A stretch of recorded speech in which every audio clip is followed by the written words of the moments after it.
Bom, boa noite a todos. Primeiro, alguns pedidos de desculpa. Eu juro que trouxe um paletó e uma gravata, mas juro que não vou usar, porque realmente o clima está excepcional.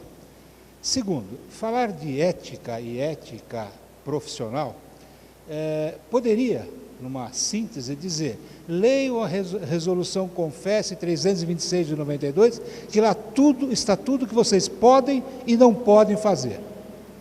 Tudo aquilo que se espera de vocês e aquilo que não se espera de vocês. E pronto, teria terminado o assunto, né? Falado de ética. Mas acreditei que não fosse esse o objetivo desse grupo, em especial da nossa delegada Gláucia, que foi quem sugeriu o tema, né? E para falar de ética, eu entendi que primeiro a gente deveria entender o que é ética, buscar uma definição de ética, para depois ver como é que ela se insere no nosso contexto. E aí eu já, justificando os meus pedidos de desculpa, o meu segundo pedido de desculpa. Falar de ética implica num conhecimento de filosofia, numa formação de filosofia. Existe algum filósofo aqui, alguém que tenha feito filosofia? Bom, eu não sou filósofo, sou um advogado. Então, eu já vou cometer a primeira atitude antiética. Eu busquei, numa palestra do professor doutor Clóvis de Barros Filho, que é um catedrático da Universidade de São Paulo, numa aula inaugural que ele ministrou num curso da ECA, né, a Escola de Comunicação e Artes, falando exatamente sobre ética e aquilo que eu entendi como sendo o marco inicial para a gente falar de ética e procurar entender a ética. Então, antes disso, a primeira sugestão que eu sempre dou, e tenho aí alguns anos de docência, né, como na graduação e pós-graduação, eu sempre disse aos meus alunos que tudo aquilo que não souber, pergunte a quem sabe.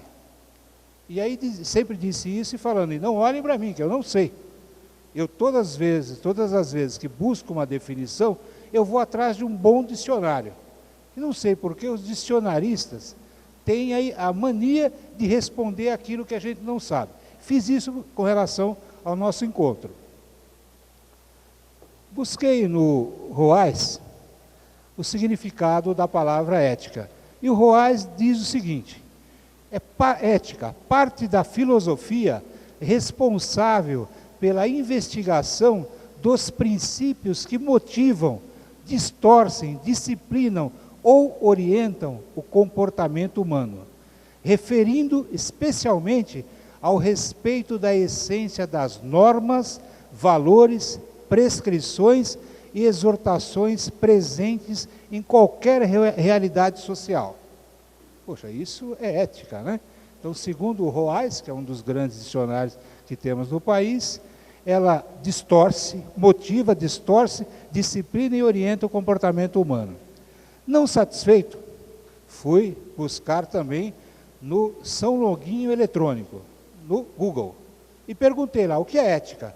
O Google me respondeu o seguinte: ética, o termo ética deriva, né, de gregotos, que é caráter, modo de ser de uma pessoa. Ética é um conjunto de valores morais e princípios que norteiam a conduta humana na sociedade.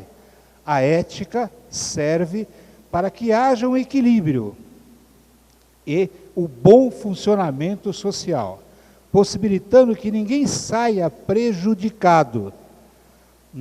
Neste sentido, a ética, embora não possa ser confundida com as leis, está relacionada com o sentimento de justiça social. Bom, então a gente já tem uma ideia, né, de onde vem essa ética, né? O porquê da importância da ética. Ela é um parâmetro ou um fiel de balança que faz com que todos os indivíduos de uma dada sociedade se comportem de tal forma que um não prejudique o outro. Mas por que é assim? E agora há pouco conversávamos com o Lineu, chegou uma hora que eu falei: poxa, ou você pegou minha palestra ou você está afim de acabar com a minha palestra. Porque a gente, em 5 minutos de papo lá, ele conseguiu tirar várias coisas de que eu iria comentar aqui no nosso encontro. Mas aí, a coisa que sempre incomoda, e filosofando, né? A filosofia tem por esse princípio buscar o porquê das coisas, né? Por que é isso, né? E por que é ética? Aí nós fomos buscar a história da ética, a história do ser humano. E toda incursão na história nos obriga a voltar lá à Grécia Antiga, que é o berço tido como o berço da civilização. Então, segundo os poetas gregos, né, o ser humano teria surgido por volta do século VIII a.C., em consequência de uma guerra, de uma luta, uma guerra que houve entre os titãs. Melhor explicando, segundo esse poeta, né, grego, disse o seguinte, que Urano, que era o deus dos céus, casado com Gaia, deusa da terra, né, recebeu uma informação que um de seus filhos iria tomar o trono dele, de rei, né, o rei do universo. Aí o que Urano fazia? A cada filho que ele tinha, ele novamente colocava no útero materno, ele devolvia para o útero materno. E Urano teve 12 filhos, 6 homens e 6 mulheres, que eram os deuses titãs, né? Segundo a história antiga. Só que Gaia, chegou uma hora que conversou lá com seus filhos, né? E ela tinha essa capacidade de falar com os filhos dentro do útero, né? Ela conversou com seus filhos e aconselhou que eles se revoltassem contra o pai. Um deles, Cronos, durante uma relação sexual de Urano com Gaia, que essa relação era para conceber um novo filho, ele amputou o órgão genital de Urano. Daí, o sangue daí decorrente gerou os mares e as montanhas, segundo os gregos, a Grécia Antiga, que eles buscavam na filosofia, ou na mitologia, melhor dizendo, a explicação para tudo que deveria ser explicado e para aquilo que também não sabia. Bom, obviamente, cortando a genitália de Urano, ele veio a morrer e Cronos virou o deus do Olimpo. Só que Urano, antes de morrer, jogou uma praga, né? Ou rogou uma praga a Cronos. Você vai perder o seu trono da mesma forma que você tomou o meu. E aí Urano morreu. Aí Cronos o que fazia? A cada filho, ele casou com uma irmã, Titã, e a cada filho que ele tinha, ele exigia que a mulher lhe entregasse o filho e eles os devorava, que era para assegurar que ninguém ia tomar o trono dele.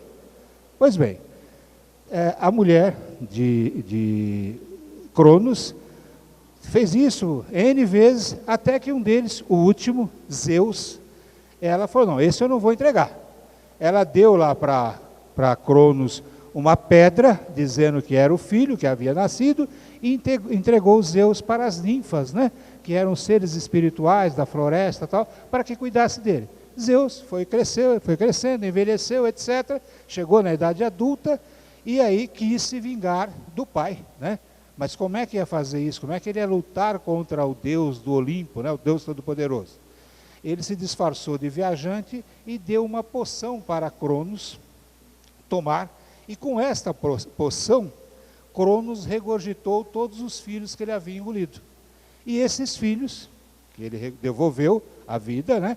Aliás, o primeiro deles foi a pedra que a mulher dele deu no lugar de Zeus, se reuniram, mais alguns tios que eram desafetos dele, e resolveram brigar contra Cronos e os deuses do Olimpo. Aí o que a gente escuta, teve até filmes, né? Guerra de Titãs. Então houve a titanomaquia, né? Que foi a guerra dos titãs, dos deuses do Olimpo, que durou 10 anos, e ao final desses 10 anos, Zeus tornou-se vitorioso. Bom, imagine como é que ficou a Terra, 10 anos deuses brigando. Zeus recebeu dos tios, que eram os ciclopes, o poder do raio, então jogava raio. Imagine, o Cronos tinha o poder do vento, então não sobrou alma ou vida sobre a terra.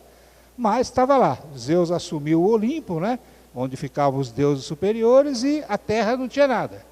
Aí Zeus chamou 2 semideuses, Ptolomeu e Prometeu, e deu a eles o seguinte encargo: vocês vão criar bichos, plantas e também o ser humano, só que todos serão mortais. E para isso eu vou dar todos os acessórios que precisa. Ainda na mitologia, diz que Ptolomeu era meio devagar e Prometeu expresso, expedito, rápido. Aí Prometeu falando, bom, nós dois vamos ter que chegar lá na frente de Zeus e mostrar o cumprimento da missão que ele deu. Se nós não fizermos isso, Zeus vai ficar, né, aborrecido e vai nos punir. Aí, então Prometeu deixou com que Ptolomeu utilizasse os acessórios, fizesse os bichos, né, com calma, e depois ele faria o homem ao final, que foi a missão de Prometeu. E Ptolomeu fez tudo direitinho. Ele pegou lá todos os acessórios que Zeus deu, pele, bico, chifre, dente, unha, né, e foi montando os bichinhos. Tanto é que por último tinha lá um monte de peças de acessórios sobrando, e aí ele montou o ornitorrinco, né, que é aquele bicho que tem, não sabe se é mamífero, tem bico de pato, tem dente, que foi o que sobrou. Aí chegou, Prometeu lá, bom, agora vou montar o homem. Olhou para os acessórios, cadê os acessórios? A única coisa que tinha sobrado era o barro. Ele falou, mas como é que eu vou fazer um homem de barro? Né? Pô, Zeus não vai gostar dessa brincadeira. Aí Ptolomeu falou, sinto muito, mas tudo que tinha de acessório eu já usei. Está vendo que maravilha? Aí os bichos, né? Todos eles capazes, o que é feroz tem lá o seu alimento assegurado. Aí Prometeu, bom, eu vou ter que agradar a Zeus. Roubou o fogo sagrado de Atenas, que era filha de Zeus. Esse fogo sagrado era a astúcia. E entregou ao homem de barro que ele havia construído, e aí chegou a hora de prestar contas a Zeus. Chegou lá Zeus, bom, Ptolomeu, cadê os bichos? Mostrou aquela maravilha de bichos, todos eles harmônicos, exceto o ornitorrinco, que tinha uma carinha lá meio estranha, mas o restante tudo perfeito, árvores, frutíferas, um mundo realmente maravilhoso, um verdadeiro paraíso. Quando Prometeu mostrou o homem, viu que era de barro, mas ele tinha audácia, tinha capacidade de pensar. Zeus ficou aborrecido, porque apertou Prometeu e falou, eu roubei o fogo de Atenas.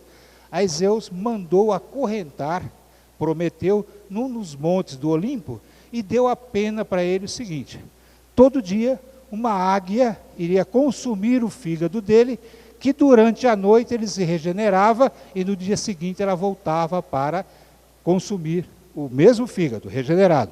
Aliás, segundo a mitologia, esse é o único órgão que nós, seres humanos, temos que regenera. Tanto é que os transplantes de fígado é tirado um pedaço e aquele o doador, depois ele tem o fígado reconstituído. Mas foi a pena eterna que Prometeu sofreu por ter roubado o fogo sagrado e dado esse fogo, que é a audácia, ao ser humano. Né? Mas Zeus falou, bom, agora que deu, eu tenho que dar um jeito nesse bicho chamado homem, porque ele tem o fogo sagrado, ele tem a audácia, ele pensa. Aí o que Zeus fez? Né? Tirou a nossa capacidade de se autossatisfazer e exigiu que todas as vezes que nós escolhêssemos alguma coisa, nós devêssemos pagar um preço, o preço do trabalho, o sacrifício, para obter o bem sagrado, a tal felicidade. Os animais, a natureza, segundo a mitologia, a natureza já concede isso. Por exemplo, um felino, o leão, ele abate uma presa, come lá seus 4, 5 quilos de carne, procura uma sombra, deita de barriga cheia, feliz da vida, até completar a digestão e voltar a ter que matar para depois comer e voltar lá para a sombra e de novo. Nós não, né? O ser humano, como nós temos que produzir através do trabalho e buscar um bem capaz de nos trazer a esse bem sagrado que é a felicidade, nós temos um preço a pagar por tudo isso. Essa é a história, por isso que nós temos essa necessidade de toda hora estar buscando alguma coisa que nos traga a felicidade. E são valores individuais. Se fizéssemos uma pergunta a cada um de nós aqui presente, o que nos traz felicidade, nós vamos ver que as respostas serão individuais. Cada um tem o seu ponto de felicidade. O que traz felicidade? Trabalhar, assistir filme, comer, enfim. Cada um tem um tipo de felicidade que procura, de esforço para obter essa felicidade. Bom, e onde é que entra a ética nessa história? Bom, a ética vem ser apontada, e Aristóteles é considerado o pai da ética, isso já na Grécia Antiga também, por volta de 400 a.C. E Aristóteles diz o seguinte, que ética, no seu livro Ética a Nicômaco, que foi um livro que ele escreveu de conselhos para um filho dele, chamado Nicômaco, ele diz o seguinte, a ética é a busca da felicidade. Então o ser humano, por ter adquirido, desde o seu crescimento, essa capacidade de pensar o que traz felicidade para ele, então a ética é buscar a felicidade, individualmente falando. Então cada um de nós, se quiser ser feliz, tem que buscar aquilo que lhe deixa feliz.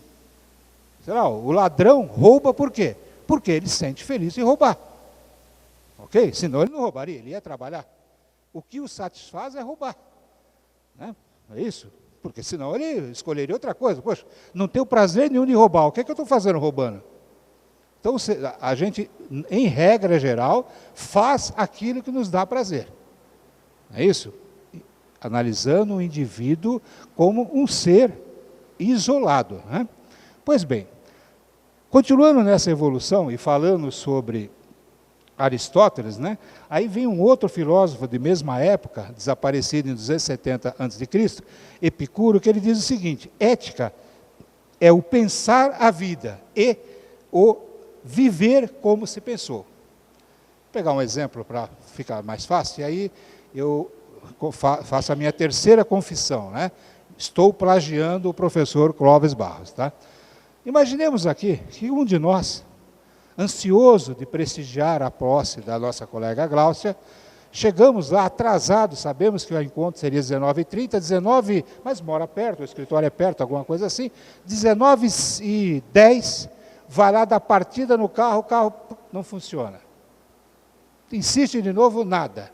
Aí para, pensa, fala, puxa, se não dá partida é porque não tem energia. Se não tem energia, problema na bateria. Pensou, não pensou? Porém, isso não é ética. Isso é um pensamento mecânico. Pô, eu tentei dar a partida e não pegou, então o problema, troca a bateria e resolve o problema. Mas aí você para e fica, bom, eu preciso chegar às 19h30 na palestra. Como é que eu faço para chegar? Bom, meio de transporte mais rápido, avião. Segunda alternativa, vou de metrô. Terceira alternativa, chamo o mecânico para trocar a bateria. Chamo o convênio lá, a assistência técnica. Quarta alternativa, vou a pé, mas puxa, são 10 quilômetros. Quinta alternativa, ligo para um amigo. Agora você está filosofando. Porque o que lhe dá prazer não é estar aqui prestigiando a colega? Não foi isso que você elegeu? E aí você começou a pensar, como é que eu faço, uma vez que o carro me deixou na mão, como é que eu faço para chegar lá e prestigiar a colega? Para me dar o prazer de estar na posse da colega. Isso é filosofar. Num exemplo assim, extremamente rasteiro. Bom, mas qual a alternativa que eu escolho? Coloque em ordem hierárquica de maiores valores essas opções que você encontrou. Simples assim. Então vamos lá. Avião, que eu disse, se eu não me engano, metrô, táxi, chama assistência médica, bom, avião. Bom, não tem aeroporto aqui, Lorena. Se tem, eu acabei de destruir o aeroporto, tá? Mas não dá para pegar um aeroporto, ou um avião, um voo lá do aeroporto e descer aqui na associação comercial. Então, descartada a primeira alternativa. Metrô, não tem metrô aqui. Chama assistência técnica, não dá para ser assistência, por quê? Porque não tem assistência técnica, e nem conheço o mecânico. Bom, aí vou lá, sobrou a pé ou ligo para um amigo. Pô, a pé 10 quilômetros, 7h10 para 7h30, não vou conseguir fazer isso, a não ser que eu fosse um dos deuses lá, né? O deus que, com a asinha nos pés, a Mercúrio, se eu não me engano, é isso? Qualquer coisa assim. Se não for, me desculpe o Deus e me desculpe vocês também. Mas tem um Deus lá que tinha uma asinha no pé que saia voando. Bom, aí a alternativa é, deixa eu ligar para um amigo que eu conheço, que fatalmente, né, acredito que vai ser um tremendo prazer para ele me dar uma carona. Então já resolvo dois problemas, né? Satisfaço uma necessidade dele, que é ter prazer e me dar a carona, e resolvo o meu prazer também. Aí ligo lá para o Lineu, desculpa usá-lo como exemplo, e o Lineu, tá legal, pode deixar eu passar no teu escritório, já que eu estou indo para lá, levo você, será um prazer. Uau, então confirmou, realmente ele vai ter prazer em me levar. Porque também se fosse um desafeto, qual a sua graça, colega? Eu não me bico com o Marcelo. Vou ligar lá para o Marcelo, o que vai dar prazer para o Marcelo? Falar um sonoro não. Você me dá uma carona, Marcelo? Ele não. Por quê? Porque me dá prazer falar não para você, eu não gosto de você. Pô. Acabou de resolver um problema de satisfação dele. Né? Eu queria dar um não para esse cara. Pronto, ele levantou a bola, é aquilo que a gente fala vulgarmente. Levantou a bola, eu só chutei. Né? Pô, por que eu fui ligar para ele? É meu desafeto. Tivesse ligado para o meu amigo. O amigo me... eu não estava passando por aí, mas vou te dar uma carona. Me dá prazer te atender. Então, pensando nisso individualmente. Consegue, então, enxergar o que é a diferença de algo mecânico? O carro não pegou porque acabou a bateria. Isso, aliás, não vai dar prazer nenhum, né? Vai dar um tremendo dor de cabeça. Né? Porque veio para cá, ouviu aí 30, 40 minutos de bate-papo, ainda vai ter que sair daqui, buscar o carro lá, buscar o mecânico, fazer uma carga rápida, enfim. Então vai ter esse sabor. Então, realmente chegar à conclusão que o problema é a bateria, não deu prazer. Deu prazer sim, estar aqui presente na posse da colega. Mesmo com sacrifício, pediu, puxa, agora estou devendo algo que não se paga, né? Por isso que favor a gente tem que tomar cuidado para pedir, né? Porque quanto é que vale um favor? É difícil pagar. Quem deve favor não paga isso nunca. Porque não tem como valorar. Sei lá, sair da rota dele, quanto custou para ele? Não sei. Ele pode falar que é um prazer. Prazer, de novo, pô, toda semana teu carro quebra, que prazer, ele está virando rotina para mim. Não sei se ele não pensou isso e vai por aí afora. Tá? Bom, como eu disse, eu estou correndo porque meu tempo é de 30 minutos. Naquilo que vocês quiserem me interromper, por favor. Tá? Na escolha, na valoração disso que a gente pensa, o que realmente me dá prazer, nós esbarramos com a vida social com um problema bastante sério. Fazer o que eu quero, será que não causa aborrecimento para ele?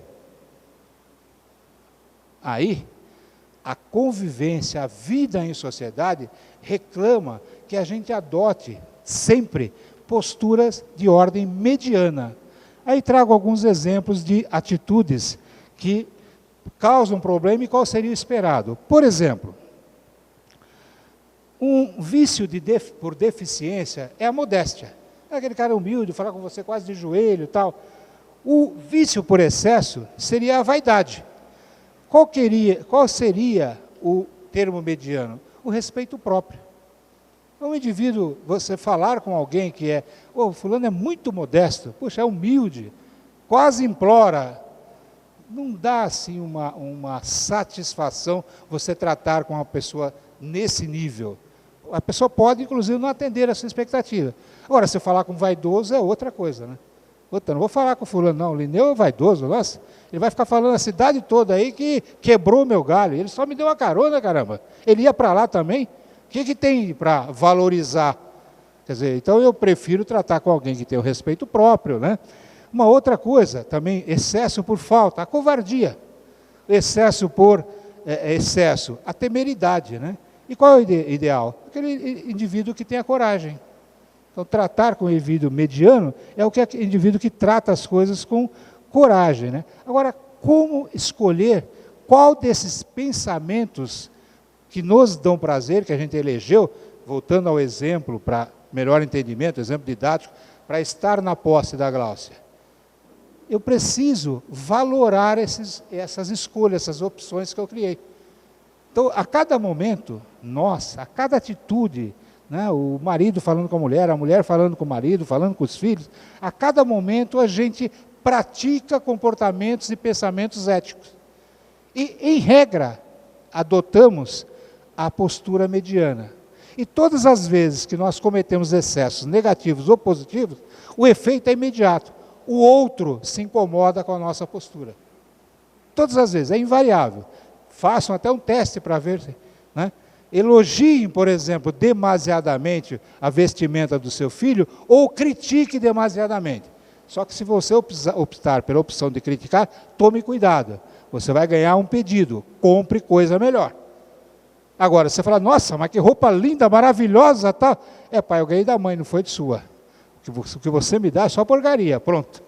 Por que eu fui me exceder na brincadeira, acabei ainda tomando na cabeça com relação a isso. Então, o grande cuidado que se deve ter em termos éticos, né, ou comportamento ético, é que aquilo que nos dá prazer está limitado, tem um marco delimitador, que é não causar problema ao outro. Por exemplo, ainda, né, o nosso Código de Ética Profissional, digo nosso, porque o tempo que eu estou acompanhando o pessoal do CRES, eu já vou reclamar lá do Viana uma carteira de, no mínimo, sócio honorário. Já tem quase 4 anos que a gente está junto aí. Mas ele estabelece, num determinado momento da resolução, especificamente em que ele impõe ao filiado, ao CRES, a submissão, dizendo, artigo 6º, se eu não estou equivocado, podemos confirmar logo em seguida, que é proibido ao corretor. E aí traça uma série de condutas que a instituição que congrega os corretores em nível nacional, não é só local, em nível nacional, não aceita. E aí lista lá uma série de comportamentos que não pode, é proibido. A título de exemplo, ainda, né?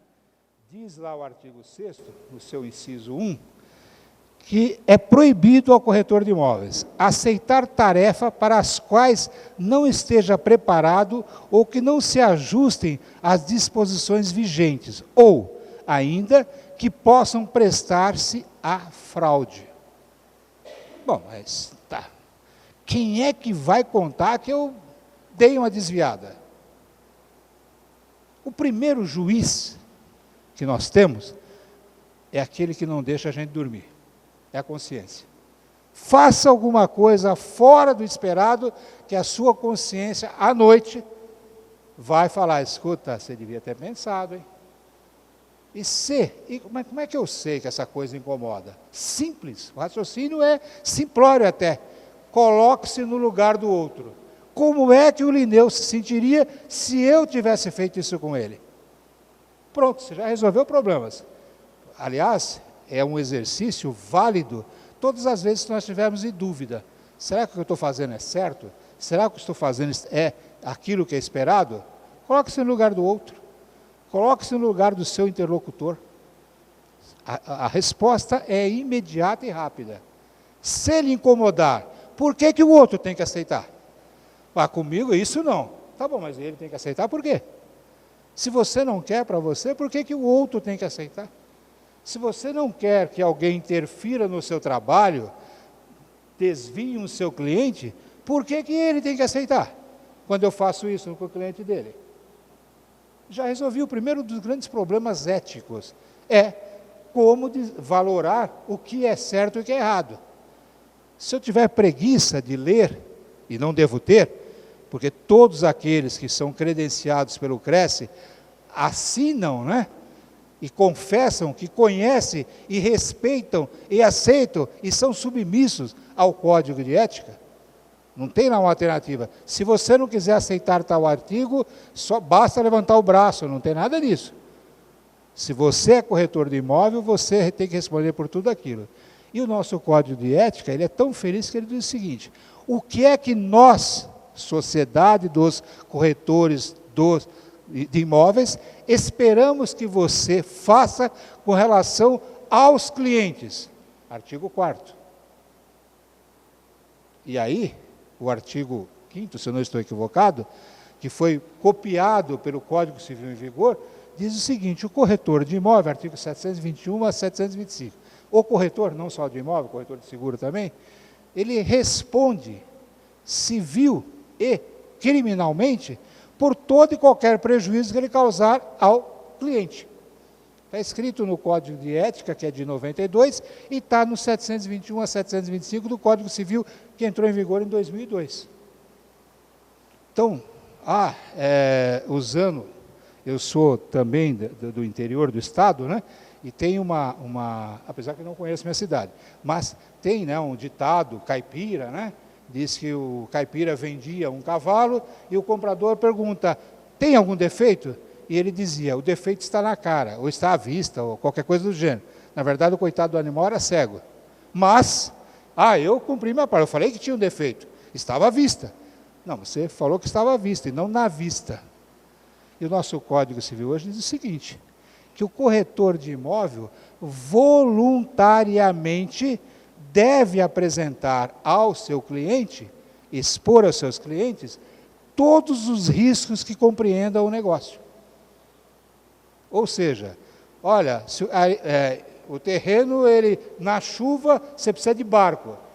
Você mostrou o terreno na seca, né, nessa seca que nós estamos vivendo, e o cara não perguntou se inundava. Não, ele não perguntou, não respondi. Não, nosso código diz o seguinte, você tem que voluntariamente informar o risco do negócio. E se eu não fizer isso? Todo e qualquer prejuízo que ele tiver, 2 caminhos a seguir. Esfera penal, se a conduta for apenada criminalmente, e também esfera civil. E quem responde civilmente? O patrimônio de cada um de nós. A sua casa, o seu estabelecimento, a sua conta bancária, né? Responde por toda a besteira que você fizer. Simples assim. Tá? É previsão do nosso Código Civil. E imposto a todo aquele que trabalha por corretagem. Trabalha com corretagem, quer seja corretagem de imóvel, quer seja corretagem de seguro. Se não informar o risco, assumiu o risco. Imagine um corretor de seguro dizendo, olha, estou te vendendo uma pólice de seguro, mas se você morrer do coração, não tem cobertura. Você fala, não, olha, qualquer morte. Aí morreu do coração, não paga. Ah, mas o cara que contratou, o cara que morreu, não vai descer lá de cima para me cobrar. Você só esqueceu que a indenização não é pago para quem contrata, é pago para o beneficiário. O beneficiário morreu, vai lá, chora no enterro, etc. No dia seguinte ele vai lá na seguradora, vim cobrar. Ah, não, você não vai receber porque ele morreu do coração e a apólice não cobria isso. Mas onde é que está escrito isso? Onde está isso? Eu tenho um processo, a título de exemplo, contra a Federal Seguro, não sei se ouviram falar.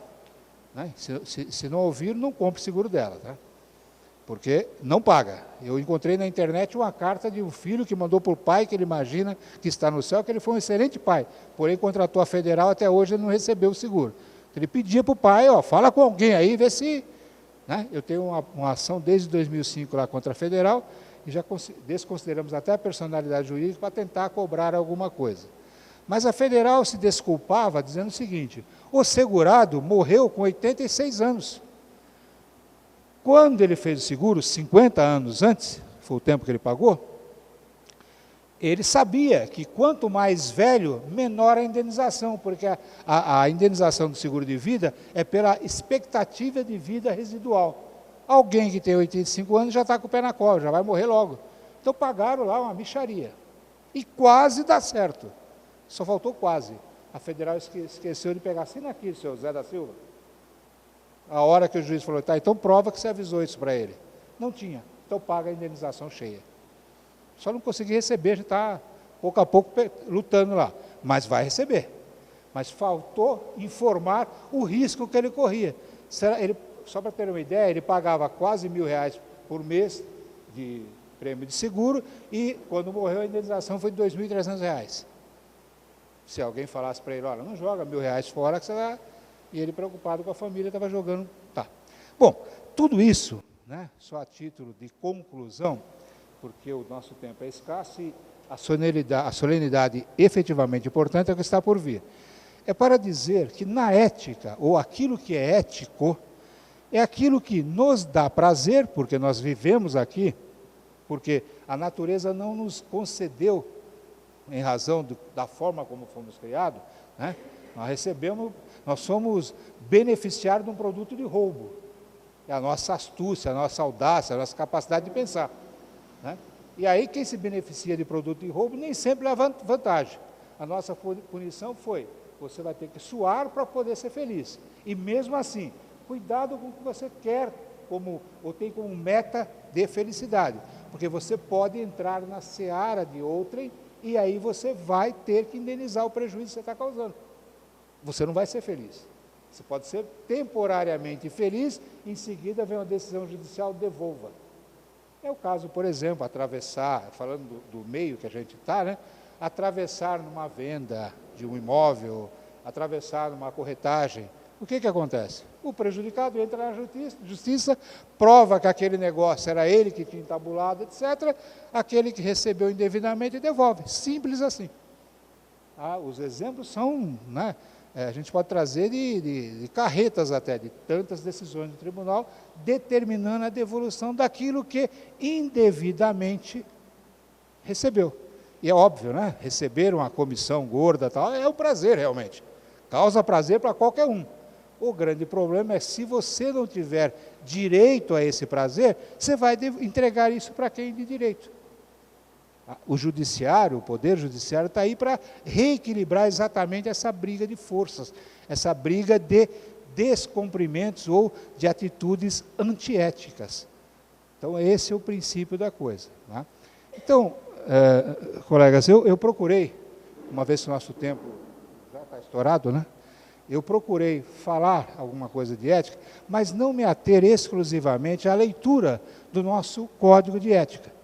Por quê? Porque entendo que, por ser algo em que cada um aqui prometeu cumprir, e mais, sabe que se não cumprir, tem as punições lá, dependendo do ato praticado, essas punições serão graves, né, ou leves, né? E essa grave, ela pode gerar, inclusive, o descredenciamento.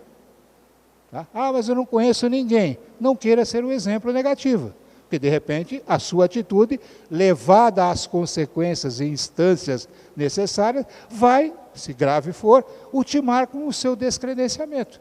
E aí pronto, lá foi tua profissão para o espaço. E nunca mais volta. Perdeu, perdeu. É essa a atitude. Então, para falar de ética, aconselho, tá? Aquilo que você estiver fazendo, se na dúvida, coloque-se primeiro no lugar do interlocutor. Poxa, se eu estivesse comprando esse imóvel, e é um assunto que nós vamos abordar na quarta nobre do dia 26 de fevereiro, que é a responsabilidade civil do corretor de imóvel pela documentação imobiliária, e eu começo esse encontro fazendo uma pergunta, que vocês estão calvos de ouvir dos seus clientes. Posso comprar? Pensem na resposta que vocês dão a essa pergunta. Porque dependendo da sua resposta, você está falando, olha, eu tenho casa, carro, escritório, tudo isso para garantir. É só você tomar o prejuízo. Não esqueçam que o técnico em transação, o especialista, é quem respondeu a pergunta. Pode. Tomou prejuízo, ele chega lá, Marina, alto prejuízo, paga. Mas você não perguntou se ele não dava. Eu tinha que perguntar, você que tinha que me informar. Especialista é você. Pronto, resolveu o grande problema. Mas, ainda, se colocando no lugar do interlocutor não responder, leia o Código de Ética. Ele é extremamente claro no que pode ser feito, no que deve ser feito e no que não pode sequer pensar. Aquele sequer pensar, além de ter que responder, né, disciplinarmente, responde com o patrimônio pelo prejuízo causado. Espero ter atendido minimamente, já tendo confessado no início a minha incapacidade, mas era o que eu tinha para falar para vocês. Se alguém quiser fazer alguma pergunta, estou à disposição. Depois de tantas e brilhantes perguntas, obrigado.